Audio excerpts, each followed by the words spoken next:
Mike from Guitar World. We are here at Walrus Audio at NAMM 2025. It's so noisy. We're here with Yvette Young. Yvette, you've got the Qi Etherealizer. It's just come out. How would you describe this effect in one word? Inspiration. That is what I was expecting you to say. Talk me through it. So what's the thinking behind this pedal? What can it do? So it's a multi-effects pedal. When I was approached by Walrus to create this, I was just thinking about something that would kind of sit down and help you start an idea, you know? I think I used to be an art teacher, so for me, a lot of the way I talk about music is very visual.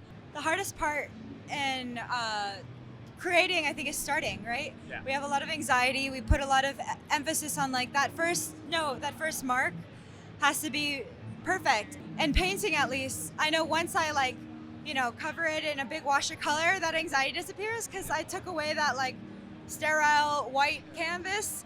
And so for this one, the Qi Etherealizer, I wanted it to be this like ambient machine and an idea generator. And I wanted you to be able to like play with yourself and sound really full and just have like a starting point and hopefully have it inspire you to make your guitar not sound very much like guitar. Later, some of the tones I'll play out of it, you'll see it's like not very guitar-like at all. I think this would be a really ideal pedal for like people who love scoring films and things too. I've done vocals through it, I've done strings through it, it's just like so fun. It's like a toy, you know? Yeah. Okay, so you want to walk us through some of the sounds that you'd kind of use? Definitely. Before I play, I just want to reassure everyone, it looks crazy. There's so many knobs, but don't be worried. It's actually really easy to use. It's 4 pedals with 3 knobs each, and it's got chorus, delay, granular components, and a phrase looper, and phrase sampler, and then like you have your wet dry mix and your reverb and your filter. And then you can choose series and parallel. Series means because parallel means it's like, you know, everything's kind of its own separate thing. When I started recording and producing more, I was like, oh my God, I need everything to be stereo and I need everything to have like a parallel option because I love blending in wet effects. So let's start with chorus. Okay. I was really inspired by the JC120. I just love chorus. I think it's such a wonderful tone and it's something new, you know, we've all heard a chorus, so I'll just like play a little bit.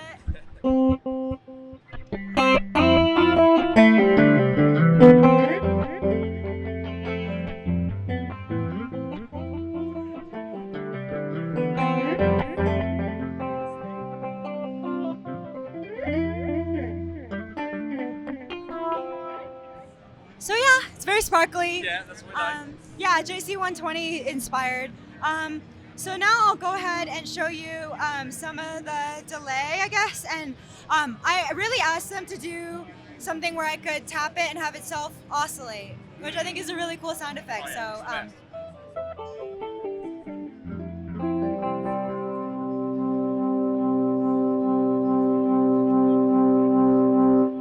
it's just fun for like transitions and things. So yeah, that's like the typical stuff, nothing new. I'm really excited about this. Okay. So this is a thing I really envision people in the studio wanting to kind of like start with something that inspires them, wanting to paint soundscapes, wanting to like just kind of like make some cool noises. This is the option for you. I'll start with the easy to control one. Let's listen to what the grain clad sounds like. So I have it set here, X at 0. This controls the rate at which the samples are played back. Okay. So I have it at 2 times as fast, which means it'll be high up. So let's hear what that sounds like.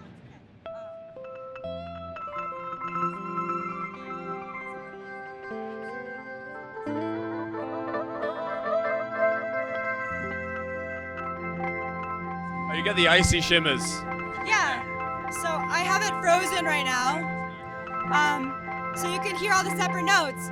But let's say you don't want all that definition. Let's say you just want to turn it into a pad with a twist of a knob. Oh, okay, that is sick.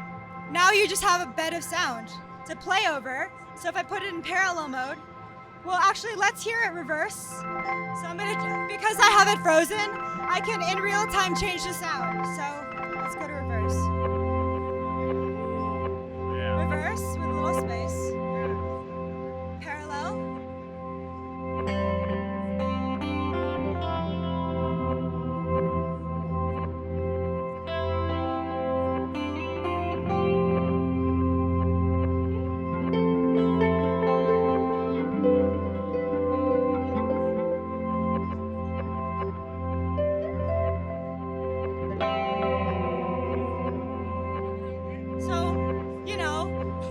just kind of jam with yourself, and it sounds really beautiful. Like instant hammock. But is this something you'd use live and at home as well then? Yes, definitely. Yeah. Some components I feel like, well, you could use all of this live. Like for me, when I wrote it, I envision it for setting a mood. Maybe before you walk on stage, you set a pad, freeze that thing, and then just walk off, and then you have like a mood. Or you need a transition. Yeah. You know, you could put this in and like play something over it. But in the studio at home, a lot of people work 9 to 5s, and I'm like, damn, you want to just like decompress and relax? Slap this thing on and just like play with it. It just like lowers your blood pressure, right? Yeah. So the next thing I want to show you is the phrase sampler, which is really crazy. It's taking what you're playing and it's chopping it up and playing it back to you. And I'm choosing it at the speed that it plays back. So let's hear it. This is something I feel like is really hard to control. It's very abstract, but what I'd do is I'd probably record like 30 minutes of it, comp my favorite moments, and turn it into a beat. Oh, neat. And you can also put it through a sampler too. Yeah. Let's go ahead and hear.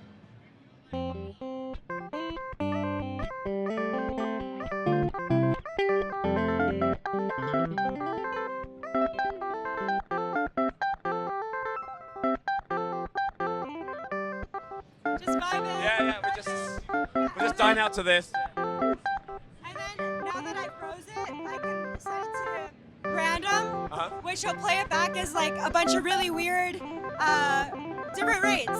So. Oh yeah. You know, even that one moment, Yeah. if you just copy and paste that, that's a beat. Inspiration is right for this thing. And then what I love doing is this button right here. It'll blow it up and make it into this big cloud. Should I press the button? I think you should press the button. Let's press the button.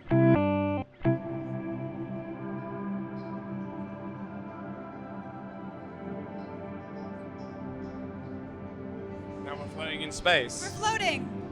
Sick. And that's it. That's the Qi Etherealizer. That's so exciting. Is that your first signature pedal? Yes. How does that feel? It's surreal. Like, you know, it's funny because I actually started out as someone who was really afraid of pedals because I started from like piano, violin, and acoustic guitar. So I was like, oh, hell no, technology. And it's just really cool for myself personally, starting from a point where I was afraid of this stuff. And now I'm like dreaming it up and working with an amazing company like Walrus to create something that can inspire people to write. Like, I think it's so fun and cool. Oh, that's awesome. I also noticed you've got some P-90 pickups in the Ibanez. What's happening there? What are you rocking? So this one may or may not be coming out next year. I don't know why I'm so late to the P-90 game. Like, I think they're my favorite pickups ever. These are Wilkinsons. Yeah. So lovely. I can't wait for people to play them. And maybe in the sparkly pink? I can't wait to piss off a ton of very hyper masculine guys. They're all gonna buy them. They'd be more masculine that way. And you're playing Silktone amps as well, which is like a new thing, right? Yeah, I still play Vox, I still play Roland, I still play Marshall, I still play Silktone, but Silktone's like amazing. Like, I just gotta plug my homie Charles, he's brilliant. Such a humble dude, but I gotta say his amps are some of the most amazing amps I played through. Just so full, but you still have articulation. It's got a reverb built in, but it's also parallel, which is like... Oh, here it comes out now, yeah. Yeah, so anyone out there who hasn't tried a Silktone, you should. Nice. Thanks so much for your time, Yvette. Appreciate it. Enjoy the rest of NAMM. Thank you. Good luck. Thank you so much.